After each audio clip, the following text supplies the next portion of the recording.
At the Climate Change Conference going on in Scotland, plant-based dishes are a big focus of the menu. The Guardian reporting the low-carbon menu includes 95% British food, with each menu item containing an estimate of its carbon footprint, quote, helping attendees make climate-friendly choices, end quote.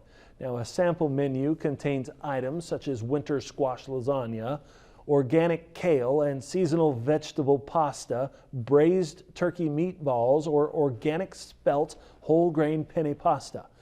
We're going to see increased soil erosion.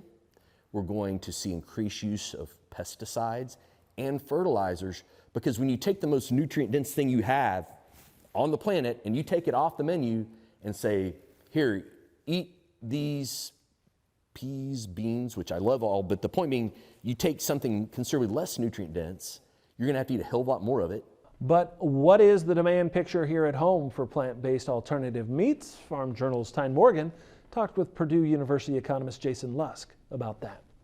Here now with Jason Lusk at Purdue University. Jason, when we saw kind of the onset of the pandemic and we saw grocery stores sell out of some things like meat, you know, there were a few pictures where it was only the plant-based protein that was left on the shelf. It looked like the demand wasn't as high for those. Has that changed today as we see kind of consumers get back out and eating out? So I think a year ago we were seeing really strong year-over-year sales growth in these plant-based meat alternatives and a lot of investment dollars flowing in that space. So I think I had a lot of folks worried, a little concerned, at least if you're in the animal protein side of things, as to what's happening. That sales growth seems to have leveled off a bit in the past few months.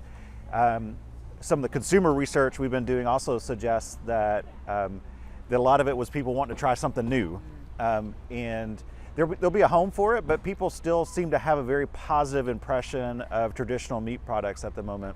Do you think laborers have anything to do with that? As you know, you look at some of these fast food chains that are closing early, they're limiting their menu just because they don't have the labor right now. Is that impacting?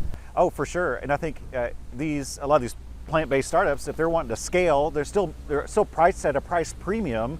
And so if they want to compete, they're going to have to improve their taste and bring their price down. And the only way they're going to do that is to grow, have economies of scale. But that's really hard to do in our current environment when you have higher prices of input materials and higher labor and wage rates. But you don't think it's going away? I mean, plant-based. It's not going to go away, but I don't think it's going to, it's this sort of apocalyptic forecast that some say, it's going to completely take over the industry. Nothing I'm seeing suggests we're anywhere close to that, but it'll grow. And I think the question is really, is it going to be, 5% of our market or 25% of our market? All right. Thank you so much. Let's take a quick break and then we'll have much more right here on Ag Day.